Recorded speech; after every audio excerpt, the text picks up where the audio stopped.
Il-Prim Ministru mexxej Laburista Robert Abela ħabbar riforma fil-liġi tas-suċċessjoni u d-donazzjonijiet li qal għandha lan li tgħin lill-familji Maltin u Għawċin għax imnebħa mill-prinċipju tal-ġustizzja soċjali, tar-responsabbiltà u tal-onestà. F'intervista fuq il-podcast Isma' Din, Dr. Abela qal li r-riforma tolqot l-aktar il-proprjetà immobbli li tintiret jew tingħata b'donazzjoni bejn il-ġenituri u l-ulied. Fost il-miżuri li ħabbar, Dr. Abela propona li persuna li tiret proprjetà u tażel li tmur tgħix fiha dik il-proprjetà tkun meħlusa għal kollox mit-taxxa tas-suċċessjoni. Fil-każ ta' proprjetà li tintiret iżda ma tintużax bħala residenza tal-werriet, Dr. Abela qal li l-valur tagħha xorta jkun iddikjarat u t-taxxa ta' 5% tiġi kkalkulata, iżda l-ħlas jiġi pospost mingħajr imax sa meta tinbih il-proprjetà jew sa 7 snin mid-data tal-mewt skont li ma tiġi l-ewwel. Hawnhekk il-Prim Ministru qal li dan ikun tajnuna l-familji għax ma jkollhomx għalfejn iħallsu t-taxxa minnu fih,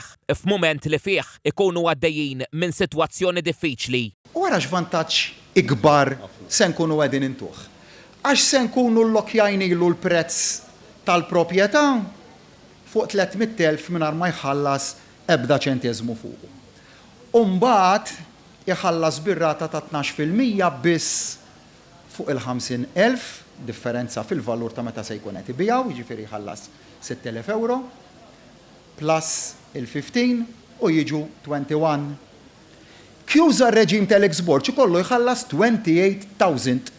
Dr. Abela wieħed ukoll il-limitu ta' eżenzjoni mit-taxxa tal-boll fuq donazzjonijiet ta' proprjetà mill-ġenituri lill-ulied taħt Gvern Laburista jitla minn 250,000 euro għal €1,000,000. Qal li jekk il-proprjetà mogħtija tkun residenza tal-ulied ma titħallas ebda taxxa u x'inhu l-valur tal-proprjetà. Miżura oħra tipproponi rifużjoni ta' 50% tal-vatt li tintefaq fuq l-ispejjeż tal-kostruzzjoni meta l-ġenituri iwaqqgħu id-dar tagħhom u jiżviluppawha biex jgħinu lill-uliedhom. Dr. Abela propona wkoll li titneħħa anomalija fil-każ ta' ġenituri li jkunu daħlu f'dar tal-anzjani. F'dawn il-każijiet qal id-dar oriġinali tagħhom tibqa' titqies bħala residenza ordinarja tagħhom u tibqa' eżentata mit-taxxa tas-suċċessjoni meta tintiret mill-ulied. Ippropona li anke l-ġenituri li jirtu lill-uliedhom li jkunu mietu qabilhom ma jħallsu l-ebda taxxa tas-suċċessjoni. L-istess eżenzjoni qal Gvern Laburista iwessaħħa l-konjuġi superstiti li jirtu proprjetà mhux matrimonjali mingħand is-sieħeb jew is-sieħba.